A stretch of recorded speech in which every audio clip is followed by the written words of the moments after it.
back. Just 2 days to go and the Modi government 2.0 will be put to its biggest test so far. A mammoth task of reviving the economy, which is in the dumps, facing a massive slowdown and the multiple challenges that come with it. Now, we've been here at Mirror Now, been picking up one big issue on the urban debate every day this week, and we will continue tomorrow and day after as well. We've discussed jobs and what the government can do to address the problem of unemployment. We've also then discussed consumption and how people are not spending money. So what can the government do to put some more money in their hands? Tonight, viewers, our big focus is the mega banking mess in our country. And it may not look like it's directly linked to you, but it is your money and my money at the end of the day. And we all assume that when we put it in a bank, we're keeping it safely. But when the banks run into trouble, then what happens? So it is of our interest to know what is the government thinking of, how will the banking mess be cleaned up so that the banks can start lending more money, so the banks have more money and they can give money to businesses and businesses can then start flourishing to revive the economy. Now let me give you some other numbers to put this conversation in context as well, to help you understand why I'm calling it a banking mess. The one aspect is the kind of fraud cases that are being investigated related to the loans that the banks have given. In 2019 itself, 80 big cases of bank fraud were registered. 80. That's about 18,000 crore rupee worth of fraud that is currently under investigation. These cases were filed in 2019. In 2018, there were 52 cases of bank fraud, totaling to about 16,000 crore worth of fraud under investigation. Now, these are essentially loans that turned bad, and then there was an investigation that was opened up to see if there was some kind of wrongdoing. In 2017, 31 cases of bank fraud totaling to 11,352 crore were filed, and so this goes on and on. If you look at the total figure, roughly 45 to 50,000 crore worth of bank loans are under investigation. Outside of this, there is the other big worry of the bad loans. Loans that the banks give to individuals, to small businesses, to big companies, who then find it difficult to repay. And so they are called bad loans. And when they are not able to repay, the bank stands to lose that money. And those are the staggering figures that are on your screens right now. This is the other big concern that we have in our economy right now. Keeping these two things in mind, banks and bankers right now are just very, very edgy and anxious, and they are not easily also lending money. That's the third big challenge that the government has. So what can be done to ensure that our money in our accounts is safe, nothing goes wrong, whether it's private banks or public sector banks or cooperative banks? What can the government do? Can the budget really bring something to that effect is the big question. Let's say good evening to Gopal Agarwal, National Spokesperson for the BJP, Mr. R. Gopalan, former Secretary in the Department of Financial Services, Dr. Brinda Jagirdar, Senior Economist, and with me in the studio is Tamal Bandyopadhyay, Author and Consulting Editor with Business Standard. Mr. Bandyopadhyay, let me start with you. You know, it's a big mess and you obviously have covered it in detail, written about it in detail. Government has come out with a few steps in the last few months, but is that enough? What should we expect, or what should the government do? I mean, what steps you are talking about? I don't know. You are telling that government is saying that CBI will not harass you anymore. If the step, yes. Well, in fact, yes. I think yesterday it is said that no. A few years back, Finance Ministry issued a note saying that any loan going wrong, 50 crore plus, you know, if we find this is it's a responsibility of the MD. I think yesterday they said no, it's no more the responsibility of the MD. It's a committee will look into it and all. And I think about a few weeks back, there was a meeting Finance Minister held with bank chairman, CEOs, MDs, and with the CBI person also, the boss was there, and they said CBI would not harass you, so on and so forth. But I think, you know, there have been a series of cases where there are a series of government directives which created a sort of fear psychosis with the banks. Yes. And there was, in fact, many of the bankers, I don't want to give it a catalog of names, have been arrested for different kind of reasons, but I am yet to come across a single case actually where they have been found guilty. So it's not that every banker has impeccable integrity, but in the business of banking, there could be commercial decisions going wrong. Unless there is a pattern of decisions going wrong, I don't think this kind of hounding makes any sense. You spoke about number of frauds going up. You gave a staggering number, I think close to 50,000 crore that's been thing. But you have to figure out one thing is this: bankers are not taking chances anymore. When Reserve Bank of India issued a note that every bank loan which is 50 crore and above, it's turned bad, you have to look into this whether it's a fraud or not. It will be your responsibility. So nobody is taking any chances. You know, if later we found out there is a fraud aspect to it, why do you delay? Just call it fraud right now. So that's the reason of so many cases are coming. I mean, there is a case of Nirav Modi, that's a separate issue, or PMC Bank, that's a separate issue. But there are multiple cases where the bankers are not taking any chances. They are washing their hands off. Why should I bother about in future? Let's call them fraud. That's one part. And second part of this, you know, its frauds are related to some kind of fund diversion and all. But that doesn't mean that a 2,000 crore, entire 2,000 crore had been diverted and you get this 45,000 odd crore. Probably a part of it has been diverted.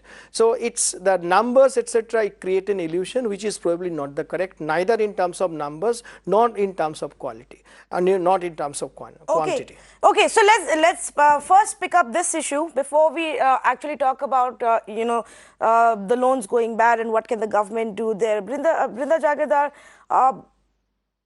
it's a legitimate fear to have that, you know, there may be an investigation tomorrow against me if the loan that I'm sanctioning goes bad. But how else do you clean up the system after you've seen years and years of, you know, loans being given without any due diligence, long rope to these corporates, and then the banks have ended up losing that money? So where do you stand on this debate? So precisely what we are seeing today is something which has been done over the years. The number of fraud cases that you put out is not something which happened yesterday or last night or something recently. It's over the years that it has built up, and now the whole process is being looked at very closely because corporate governance is being emphasized. And let me tell you one thing, that I don't agree that the banking sector is in a mess. I think it is only reflecting the stress in the real sector. For example, the telecom sector, where it has gone into so much trouble, you think the banks which lent money will be immune? So whether it's telecom or whether it's real estate or whether it's NBFC or whether it's auto, the stress in the real sector is what is getting reflected in on the books of the bankers. So rightly, I think this is outside the purview of the budget, because to set right what is happening in the banking sector, it is not under the purview of the budget. So having said this, let me say, you said that your bank money is not safe. Which depositor has lost money? Banks have been in trouble, but the government has stepped in. And rightly or wrongly, they found some solution. So depositors have not lost money. So please don't create that impression that banks are under stress, so depositors are going to lose their money. That is not so. And also this, it's like I said, it's earlier the economic survey said that this is a twin balance sheet problem, which is reflected like the corporate balance sheet and the government and the government balance sheet, fiscal deficit. But now the World Bank has come up with a study which says it's a 4 balance sheet problem. Corporate, banks, real estate, NBFC, all this is creating a problem in the whole economy, and that is what is getting onto the banking sector. And let's not also confuse, I'm not saying there is no fraud. And along with fraud, you have cyber security now, I mean cyber frauds now. So that's again another issue which the banking sector has to grapple with, not for any fault of theirs, but because the hackers are able to find some way to get in. Now, having said this, frauds are not, I mean, if a loan goes wrong, it's a genuine business decision gone wrong sometimes. So it's not all the time right to blame that the bankers are doing fraud or anything like that. I think let's not jump to such conclusions and say the banking sector is in a mess. If you look at it now, there's so much of cleaning up that has happened, which hadn't happened. If I may just come in, Dr. Jagirdar, just a couple of things, please. Yes. I didn't say that your money is not safe. I said because it's your money, that you've kept in the bank for safekeeping, you should be interested in knowing what's going on with the banks, and if they're losing money, then what is the government doing? And again, I am not saying that the banks are at fault, but the government came out with this rule. The government said that if you've given a loan more than 50 crore and that's gone bad, I am going to investigate you. So if anything, we should be telling the government, don't blame the banks. It's not their fault if some business went bad. Is that what you're saying? Of course. Absolutely, absolutely. Saying investigate it. If something like a Nirav Modi, as Tamal was saying, if something like that happens, then clearly that's a case of fraud, and that requires to be investigated thoroughly. But not every NPA that the bank has on its books is a case of fraud, is all I'm saying. So let's not completely brush it with, completely tarnish it with some black brush and say that entire NPA is because of fraud. Oh, okay, absolutely. I take your point. Entire NPAs is not because of fraud, but there seems to be a perception right now that if we give more loans, we may come under investigation tomorrow, and that is obviously impacting. Now, I was mentioning this, and we spoke about the steps that the government has taken. For example, they've announced merger of several public sector banks and to bring them together under one umbrella. They've announced the Fugitive Economic Offenders Act to try and bring back people like Vijay Mallya and Nirav Modi, or get some money back, at least as far as the banks are concerned, and the money that they have lost.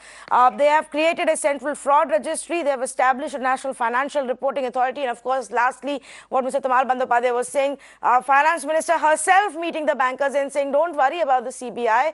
We're not going to unnecessarily harass you. We are simply going to investigate what's going on. Mr. Gopalan, are these steps enough? Is there a bigger policy decision that the government should look at to fix what we are looking at right now?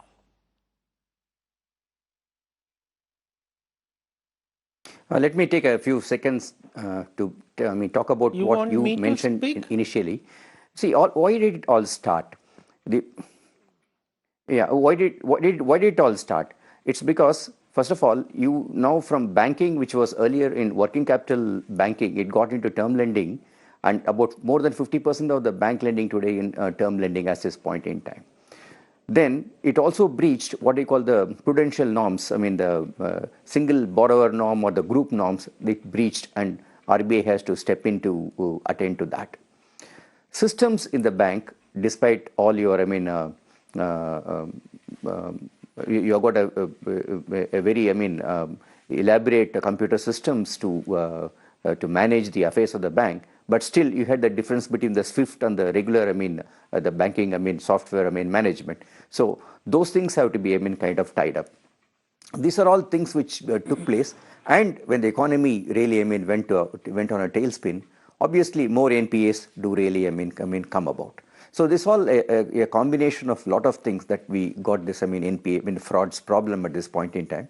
And when you say every NPA over 50 crores, the banker should examine for a fraud. Obviously, banker would try to push everything over 50 crores to fraud, list. And obviously, they would like to try to get rid of their, the problem that would visit them in future. A friend of mine who has a similar problem, suddenly he found that after after the loan having been downsold to ARC, the government, the particular bank decided that's a fraud case and referred to CBI. This is something, right. The bankers are, really I cannot blame them. What is to be done is the issue. Now, mere assurances will not be sufficient. Like you have the Prevention of Corruption Act, whatever amendments that are being made, I think we should ensure that it will be more elaborate. It should help the bankers to come to the conclusion that they will be protected legally by statute if some problems were to visit them in future. Now, unless that is done, any amount of talking, getting the CBI director to the meeting and telling him that, telling everybody that you lend, we will take it, I think that's not going to work. Okay. Point well taken. There has to be something more that the government needs to do. Mr. Gopal Agarwal, representing the BJP on this panel with us. Mr. Agarwal, respond to what our experts are saying right now for the banking sector.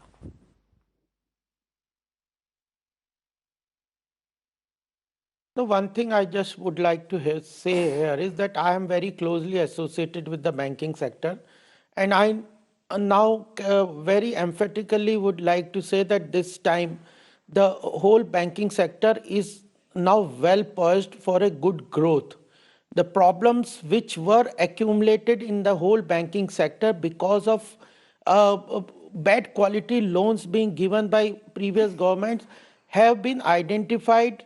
Several things have been rectified. Laws have been changed like Benami Property Act, Fugitive Offenders Act. IBC is hailed as a best act which is resolving the problems and of the whole NPA. Then the banks have been merged, they have been recapitalized, and even the whole process of recovery has started. The government's effort in last 5.5 years has resulted in a recovery of more than 4 lakh crores. And just one figure I would like to mention, that between 2006 and 2012, the outstanding debt of the banking sector increased from 6 lakh crore to 52 lakh crores. That was the amount of outstanding loan that increased. And during that period only, all these kind of sub-quality loans were given. They were existing in 2014 out of 52 lakh crores. All these NPAs existed, but earlier all the laws and the government just did evergreening. That one loan like Nirav Modi, it started with 1300 crores and it went on to go up to an exposure of more than 11,000 crores. So one loan is not paid, another loan is given.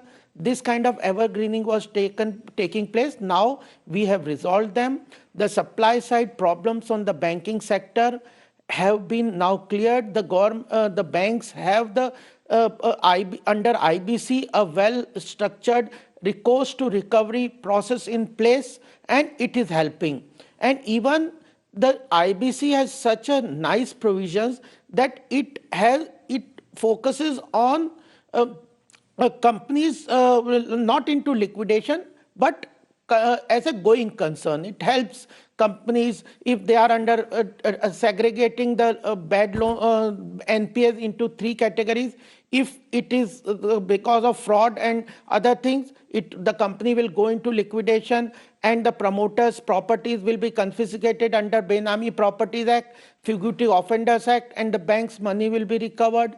If the loan, because of the loans getting bad because of mismanagement, the IB insolvency professionals will take over the management of the company and run it efficiently. And third, if there is a genuine risk, or if there is a genuine risk in the business involved in that particular case, then the company will go again into liquidation and money will be recovered, whatever can be recovered from for the banks, and the promoters, genuine promoters, will get a reasonable exit route where they can continue. Because if you see, there are risks in the businesses, there are several factors. It is not only fraud that a loan gets NPA.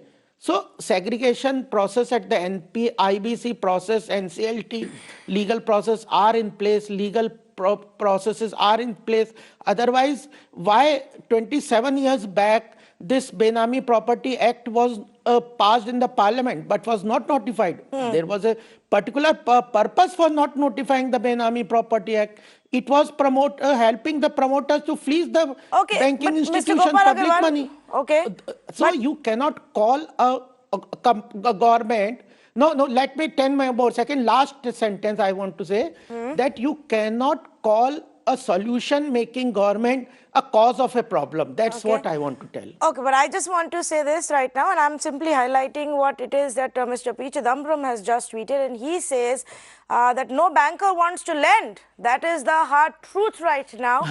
And he's also gone on to question. Let me just read it out for our viewers as well. He says, after accusing bankers of doing telephone banking and hounding them for 6 years, government does not have the humility to say we were wrong, we are sorry. Government has suddenly discovered that loans granted after appropriate appraisal can turn out to be non-performing.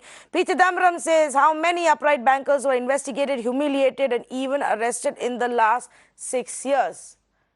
The allegation against you, Mr. Gopal Agarwal, and your party is that you unnecessarily harassed and humiliated bankers where there was no reason. Chidambaram is a person who is being investigated for all the frauds. He was in the jail. He was not granted bail by Supreme Court several months. So if a criminal category person is talking about like this, and you can tell that he is the right person to be quoted. No, I'm just putting out what he has said and asking you to respond to it, since you made allegations that all of the mess actually happened during the UPA's era. This is what the Congress is accused. saying. If you are quoting an accused, Tanvi, you are quoting an accused person, he will always blame the others. Okay, that's the response from the BJP. Quote somebody who has done good for the banking industry. Here is what the BJP is saying, that now we're all good. We've sorted the mess out. What was happening earlier is not happening anymore. But the other side says it's not happening perhaps because the banks are not giving loans anymore. They're scared to give the loans. No, like I'm not qualified. Who is not giving loans? Yes. There are loans are growing. Okay, let me take that point across to Tamal Bandyopadhyay. I'm not qualified to get into the politics of giving loan or not giving loan. Yes. But this year, you know the number. It's a pretty measly number, and one rating agency said this will see 58 year the lowest in 58 years the loan growth. So it's happening multiple factors. One is this: a bank is ultimately an intermediary. So there has to be demand side. No, industry needs to grow. People need to invest, whether it's SMEs or MSMEs or large industries and all. So there are not too many instances where there is investment taking place. So that's one side of the story. Banks on its own cannot give loan and kind of thing. There has to be takers for loan. So it's the demand side issue, because what is happening on the growth front. We have seen probably it has bottomed out, but 4.5% growth in December. Before that, in June, 5% growth. So when we are facing this kind of growth scenario, so naturally the demand is pretty slow. That's one side of the story. The other side is the bankers, the so-called fear psychosis. They are not very comfortable in giving loan. Now you are talking about what this government has been doing and all. So what this government has done, IBC, yes, it's an epoch-making, it's a historical step. One of the things happened in a very quickest possible time, and it's a very aggressive law. It has its own pangs, when it's been implemented. It's a trial and error, but it's getting shape. I think it's a very good thing that has happened. Other parts, what's happened is government is continuously giving recapitalization. 2.2 trillion initially happened, and then after that all 70,000 odd crore and all. But they're all somehow no string attached. Where is the accountability? What is the governance? So I'm not getting into the politics part of it. How the public sector banks are run, we need to see, do we need them at all? The same NDA government, NDA 1, 2000 budget, you look at the budget speech, he spoke about bringing down the government stake to 33%. The minimum stake, without losing the control. Since then, I think 3.7 trillion money has got into the banking system in that form of recapitalization. What happened? Where are these banks? Where are they giving money? Are they do they have enough capital? Then why have we gone for consolidation? And what does the consolidation? What purpose does it serve? Instead of having three problems, you are having one problem by merging three banks into one. So these are the kind of things we need to answer. Do we need that? And put it the other way, had the government put it 3.7 trillion in the, say, Bank X or any other bank, what kind of return would have got, and what's the kind of dividend it has got from 3.7 trillion? So do we need public sector bank in this current shape, or do we need, like, as an experiment basis, is it the time to look at selective privatization with certain banks? They have their value as a franchise, and I'm sure there will be fit and proper candidates who will be ready to give money. So if you can go for Air India privatization, why not banks in a selective basis? Yes, it's dealing with public money, but there can be enough caveats. How long you keep on pumping taxpayer money to to fill in the hole, and essentially you are subsidizing the companies, because companies are getting away by not paying back, and that money the banks are getting from the government, the taxpayer money.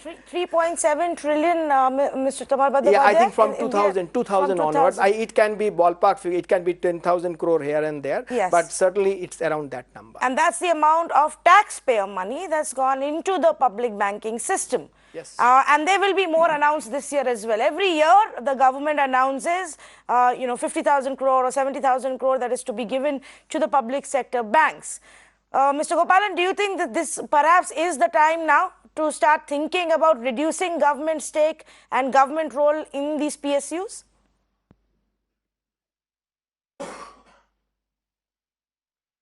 Well, the public sector banks, when they were started, had a purpose to serve, and they have served that purpose in a very large measure. Now, but in doing so, attendant problems, came on to the banks. The banks were told to do, directed lending, and they were not compensated for the directed lending they did. Now, the expansion took place at such a fast pace that quality of personnel in the bank, whether they are trained properly or not to do the job they were required to do, that was not looked into.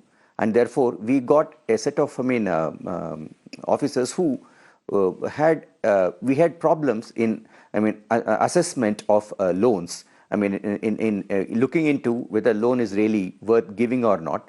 That assessment had some drawbacks in the quality of personnel who are in the banking system to do that. Now, all technologies were brought into, but the core banking solution did not serve the purpose in a large number of banks, and the swift interchange with the core banking solution did not take place. So in a massive this for expansion, when they looked into the efficiency of banking operations, in some sense was not, was absent in the whole process. Now, we have reached a stage where, as Tamal says, why the banks are not lending? Probably there is lack of demand, and therefore there is a problem for them to lend at this point in time. But when they are in a position to lend, how are we going to strategize them to do the lending? Now, capital adequacy, capital infusion by the government is one process. But once again, the return on assets in the banking system today is less than 1. Now, that is just not on, and that's not the way you waste capital in a capital-starved country. And therefore, what should you really do? In my view, I would still say that, the Yashwant Sinha's speech of 33% ownership of the government in public sector banks is a good try to do. You may start, as Tamal says, in a few banks to begin with, and see how the performance is. But in all other banks, I would still say that the regulation by the RBI is, full over private sector banks, but it's not so complete over the public sector banks. Correct. Now, why not we ensure that regulation is agnostic as far as the private sector and public sector banks are concerned? So that is one thing which we should look at immediately to take it forward. Second, I would also say that there is a dichotomy on cooperative banks. They fall between two stools, between the state government and the RBI on regulation, and therefore we should give a final shape as to who should be the regulator, instead of looking at two different regulators. Especially the urban cooperative banks, in my view, have to come into the regulatory this thing of RBI at this point in time. Right. And as you go along, you have got a lot of other steps to kind of take. One can look at, when you do the directed lending, compensate the banks for the costs they incur, and also put in systems in the banking system by which you are able to ensure the incipient sickness that can occur in various loans portfolios they are having. There must be some method by which they are able to assess that incipient sickness and take steps forward. And lastly, I would also look at, I'll make an appeal that let us not use the banks for a loan waiver. Yes. An agricultural loan waiver is one of the things that really clearly takes away the culture of borrowing and repayment. Well, that's an area which we should look at very strongly. Yes, but then Mr. Gopalan comes politics, and immediate, gratification always for political parties has been through farm loan waivers in any state or even, even for the center. So I'm not too sure that they will let go of. But to the point that you and Tamal Bandyopadhyay made, let me ask Gopal Agarwal. Mr. Gopal Agarwal, is this a good time to look at reducing government stake in PSBs?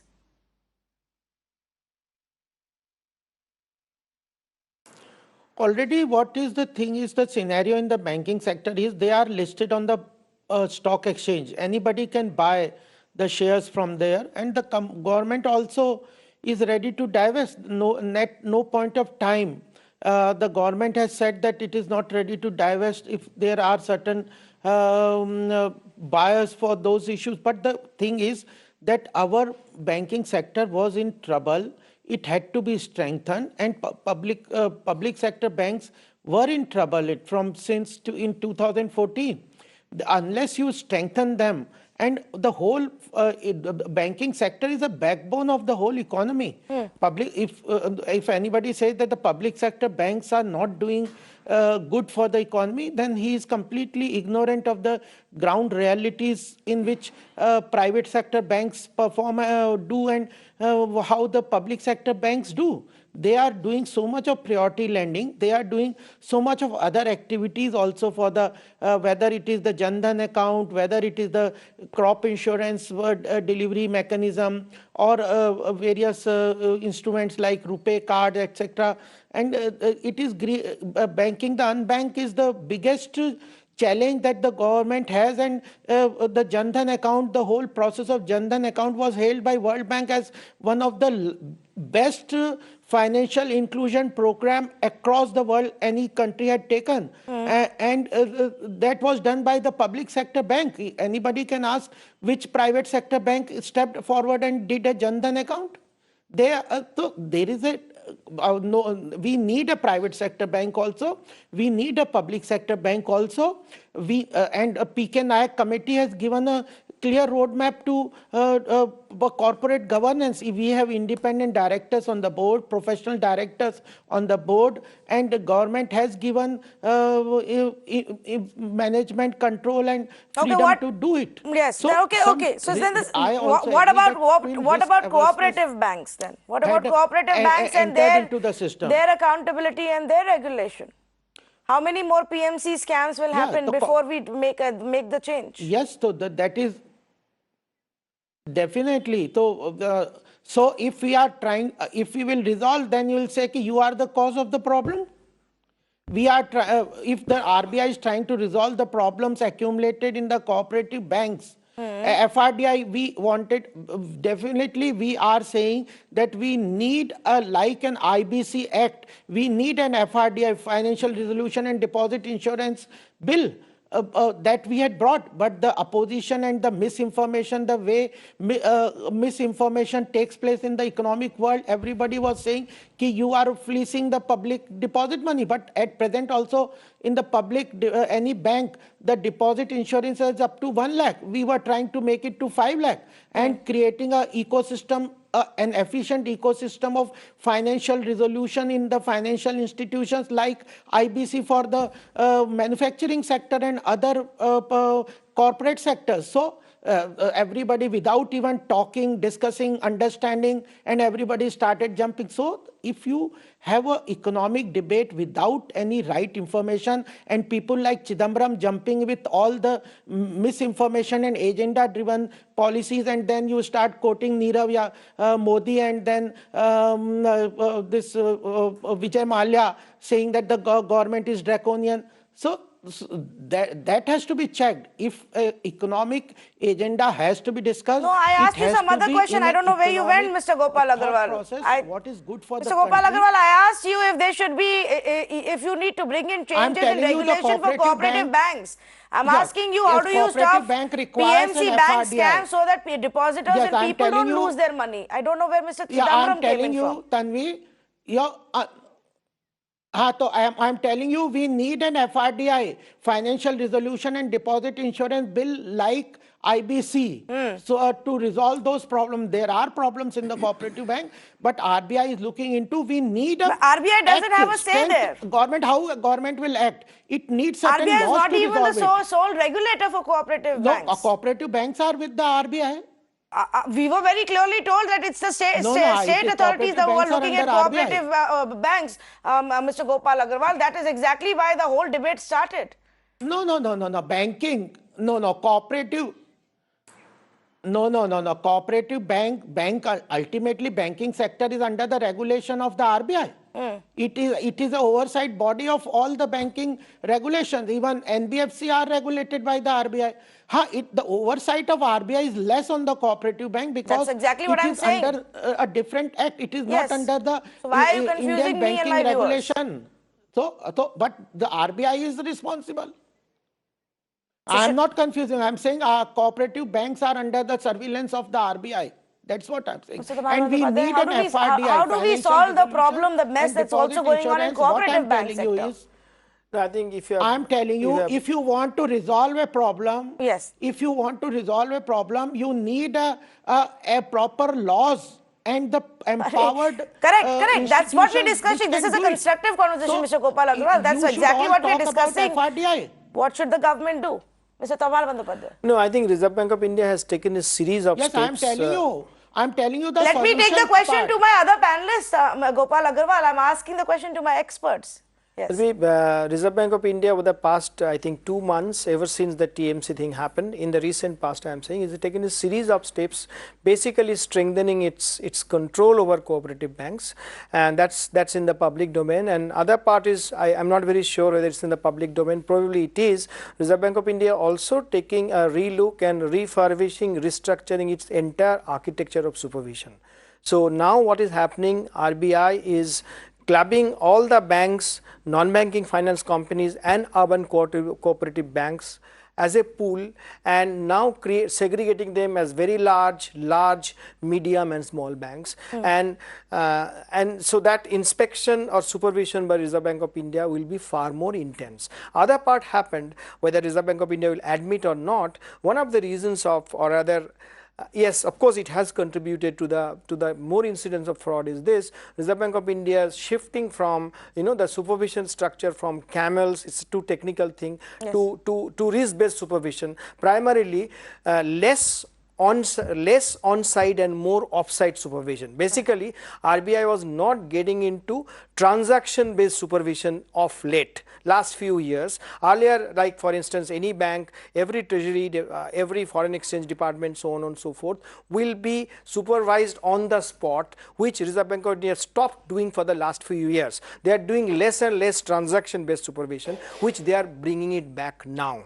So the case of, say, Nirav Modi in PNB case and all, had been detected had Reserve Bank of India been as careful as it had been in the past on transaction based. But the focus of late had been on off-site, not on on-site. RBI is coming back to the on-site. That's point number one, and which mean more transaction supervision, transaction based. And secondly, as I said, the entire supervisory architecture is being reconstituted, where even cooperative banks also part of it. So NBFC, bank and UCBs, they are creating a pool and they are getting into so that the nexus, if there is any, the flow of money or some kind of round tripping, it will not escape the Reserve Bank of India's eyes anymore, as and when this architecture is in place. It is being in place. Okay, so that's what is happening from the RBI's and Brinda Jagidar, just to take that forward. I want to. Yes, okay. I want Mr. to make Gopal, a comment on this. Yes, I want to make a comment on this, Tanvi, for a minute. Yes. See, today the cooperative banks are under dual control. Yes. Still. Yes. Even urban cooperative banks under dual control is the state as well as the RBI. Now, there should be a legislation which should ensure that urban cooperative banks are totally brought under the control of RBI as far as regulation is concerned. 1. 2. Tamal mentioned about the risk-based as well as the, transaction-based, audit, or a regulation which RBI was doing. There is merit in the risk-based, regulation, but how effectively it was done possibly is something which we may not really know. But But as far as the looking into the accounts, how they are incipient sickness is there or some such thing, it should be best left to the bank and its boards, and they must strengthen their own, inspection, supervisory and setup. We should be in a position to look into these issues in a very, very focused kind of a manner. But at the same time, now RBI is pushed into transaction-based, regulation, expanding a supervisory cadre and things like that. But I think the jury is still not out whether that's the correct thing to go forward. Okay, Dr. Jagirdar wanted to come in as well. Go ahead, please. Yeah, committee after committee has said that we need to end dual control of cooperative banks. It's under the ministry as well as the Reserve Bank of India. So I think that is one thing. The second is that you're talking about why banks are not lending, but they've lent to infrastructure and look what happened. They've lent to telecom and look what happened. So I mean, so I think we need to first make sure that the enforcement of contracts is in place. IBC has certainly helped, but then with capacity utilization running at 50-60%, who would want to create fresh capacity? Who would want to invest fresh? There's no demand in the economy. So I think we need to get that right and not say that banks are not lending because they're afraid to lend. Okay. And the final point I want to make is that public sector banks have had a very important role to play. But now looking at the way things are changing, let's not forget that private sector banks haven't covered themselves in glory either. So it's not as if you privatize banks, you're going to solve everything. What we need to do is follow the PJ Nayak committee report, follow the Raghuram Rajan committee report. The blueprint is already there. Improve corporate governance and banking, improve judicial system to improve enforcement of contracts in banking, and of course mergers and consolidation, pumping in more capital, etc., etc. But it's a structural issue that needs to be addressed, and these are all major structural reforms that need to be put into the banking sector before you can say that everything is all well. I take your point completely that yes, there has to be more amount of accountability. The solutions are already there in the system.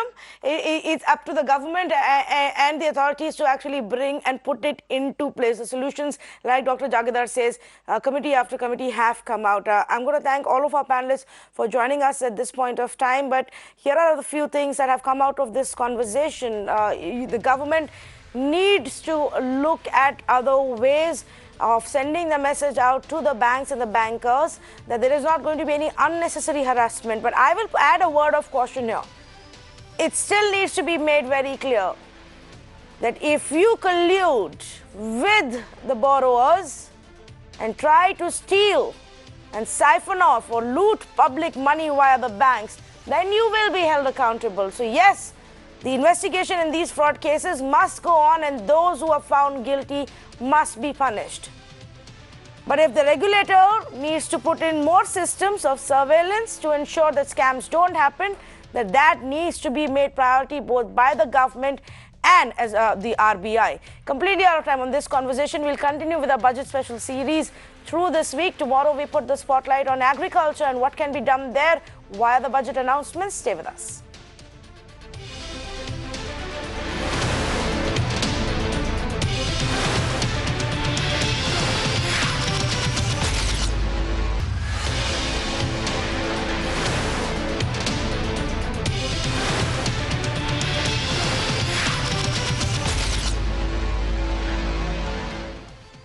It is time to put the spotlight on the big deadly coronavirus issue that the whole world is grappling with right now. So far, 132 lives have been claimed in China. 132 people have been killed because of this deadly virus. The number of infected cases just in China have soared to 6,000.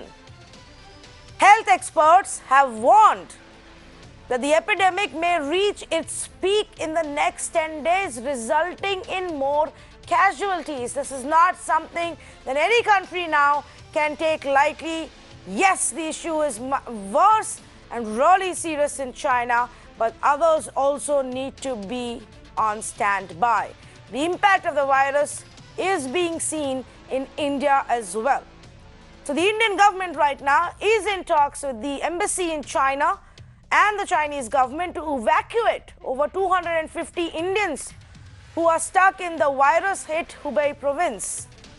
A jumbo Air India plane has been prepared to fly from Mumbai to airlift Indians who are stuck in this area and in Hubei province's capital Wuhan. However, the World Health Organization has said that it does not recommend the evacuation of foreign nationals from this area as of now to prevent spreading of the viral infection elsewhere. So far in India, 633 people who have returned from China have been kept under observation. And there are various numbers that are coming from different states now. In Kerala, 10 people are currently under observation. In Maharashtra, there are about 6 people, 6 cases under observation just in Mumbai. 5 Haryana residents who recently returned from China have also been put under observation over coronavirus scare. Now, these are not confirmed cases. These are precautionary measures that are being taken with people who've recently returned from China. And they are being right now tested for this virus. There have been 2 suspected cases of coronavirus. Currently, those patients are under observation in Ujjain as well. As a precautionary measure, Air India has decided to suspend its Delhi-Shanghai flight from January 31st to February 14. Indigo has suspended its flights on the Delhi, Chengdu, Bengaluru, Hong Kong routes from February 1st as well. So this is what has happened so far as far as the coronavirus is concerned. In a news that comes as a relief, 27 samples that were sent to Indian Council of Medical Research in Pune have tested negative. Joining me this evening for more on this big story, Suvam Paul, the Beijing-based media professional, Mr. K.K. Agarwal, former president of the Indian Medical Association, and I have 2 students, Gokul and Ronak. They're both studying, they're medical students at the China Three Gorges University, and they are just about 3 hours away from Wuhan. I want to go across to both of them first and ask them, how are they right now surviving, dealing with the situation? Just what is the ground situation right now, guys? Hello. Yes, can you hear me? Yeah. Yeah, so go ahead. Gokul and Ronak, tell us, where are you and, how are you right now dealing with the situation? Okay, so we are in our dormitories right now. Because of the situation, we are not able to go out since a week or so. It is really scary out there. So yeah, everybody's panicking. Everybody's under pressure. As you can see, even in our rooms, we have to wear our masks. We have to be really careful. So yeah, really feared. Okay, so you're saying you have not managed to step out for a week. How are you all managing with your food, and have special medication and medicines been given to you as a precautionary measure? What's the communication from your college? Like whenever we have to go outside, we have to use this precaution, like the mask. And whenever we are trying to cook, like if we buy food from the outside, we are not sure whether we are infected or not, because one of the main cause of this virus is like if we eat the uncooked food or even the egg, it can be spread. So we are very cautious about this. And as you have said, for the precaution, there is no, like, we are not taking any medicines, because we can only take the major precaution is to wear the mask. That's it, and not to be in contact with the infected person. And as you have said, the infectious rate has been going like 3 times in a week, and it's a major widespread disease. And this is one of the main reasons why we are in such a panic. How many of you, students are in this hostel? Has anybody from the government or Indian government also, reached out, responded for any needs that you have right now? Yeah, we are in continuous touch with the Indian Embassy right now. As of today, we have got an update that we did get an email from the Indian Embassy requiring a consent for the evacuation. Like we have to write a letter that we give the full consent, and we will be put under quarantine for 14 days. That is complete isolation, and they will check if we are negative. So then they will let us go. So that is the latest update that we have. We don't have the dates for evacuation or anything. We just have got this news that there might be an evacuation, but we have hopes. Yeah, so we're looking forward to it. Okay, stay on with me. If I can just go across to Suvam Pal as well. Suvam, what's the situation on ground? Obviously, all other countries are taking precautions in terms of cutting themselves off from mainland China. But in China, what is the situation? See, in China, actually, there are two different kind of situations. One is Hubei province, where Wuhan is located, the epicenter of this coronavirus is located. So Hubei kind of completely locked down. Wuhan is completely locked down, along with a slew of other cities. But other parts of China, like Beijing, I am right now living in Beijing, and at this moment, there are hardly any people on the road. There are two reasons. One is the lunar Chinese New Year. The Spring Festival holidays are on, so that's why not too many people are outside. And during the Spring Festival, every year, like the Beijing, Shanghai, the big cities look deserted because most of the residents, they go back to their native places for the festivals. So that's why in Beijing it's quite deserted at this moment because the Spring Festival leaves that has been extended till February 2nd. So that's why not too many people are around in Beijing. But in every subway station and the offices which are still open, most of the offices are closed and schools are closed for indefinite period. But some of the subway stations, they're having people wearing hazmat suits, and they're checking, they're doing thermal screening, thermal scanning. So the authorities are leaving no stone unturned. Even at the residential complex, the security guards are given thermal screening devices. So whenever somebody is coming in or going out, they are always checking. And even some of the offices, they have employed some of the medics or some of the volunteers, so who are checking temperatures of each and every employees. And everywhere, like the authorities have kind of informed people not to go out much, not to mingle with too many people, not to go to crowded places. And most of the sightseeing spots across China are closed. Like in Beijing, close to Beijing, the Great Wall is located. So the public is not allowed to go to the Great Wall. The museums are closed.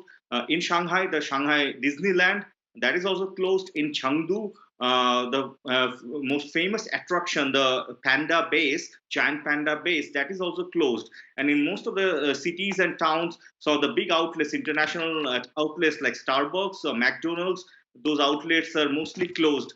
Some are still open, but they're not taking any chance. So more or less, the cities are looking quite deserted, and Okay. Chinese authorities and government are leaving no stone unturned, I guess, at this moment. So, Suvam, both the youngsters who are the medical students were pointing out, food seems to be the biggest problem for them right now, especially obviously for them because they're living in hostels and they are in a complete lockdown in Wuhan province.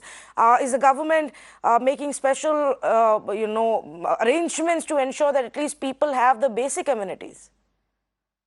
Yes, as far as I'm in touch with some of the students from Wuhan. Yes. So they told me that I asked them because they are locked in their dorm or their hostel room, but they said that there is one store which is open, which is obviously in China.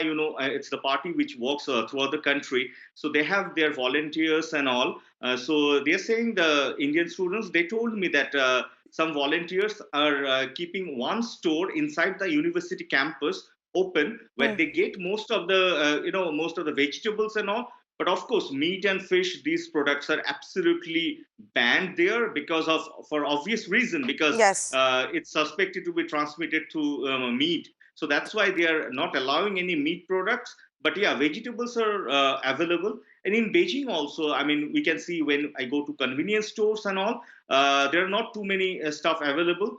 But there are certain things which are available at this moment. Supplies are available, but the demand is quite high. So that's why not every product is available. And the store timings are also very limited these days. Like 24-hour stores are having like 12 hours. Some of the stores which open at 6 a.m. in the morning closes at 12 midnight. So those stores are now opening at 10 o'clock and getting closed at, say, 6 p.m. Okay. So that's why it's a bit problematic. But I believe the authorities are trying to ensure that the supply reaches to every household. Okay, all right. Subham Pal there bringing us, these ground reports from Beijing. The Gokul and Ronak, I hope you both are safe and sound and back home very soon, and the authorities bring you out as soon as possible. We on our part can only bring your voices through our platform here, to your family members as well as to the government. Thanks so much, three of you, for joining us. I want to quickly go across to Mr. Agarwal, to try and understand the medical aspect of it, Mr. Agarwal, and if as a country, we are ready for viewers to simply understand just what is coronavirus and, how big a concern is it for Indians right now?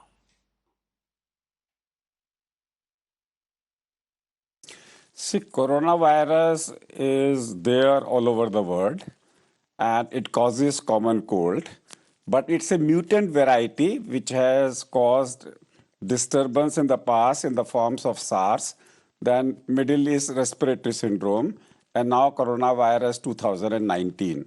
So this is a version which normally happens in animals, and from animals it has come to human. Now it has become a mutant and it is causing human-to-human transmission. Most of the cases of human-to-human transmissions are in China. One case of human-to-human transmission has been seen in Vietnam and one in Germany. But in rest other 16 countries, cases have come primarily from China, and there has not been any case from human-to-human transmission. As far as India is concerned, we don't have a single primary case. That means no case has entered India so far.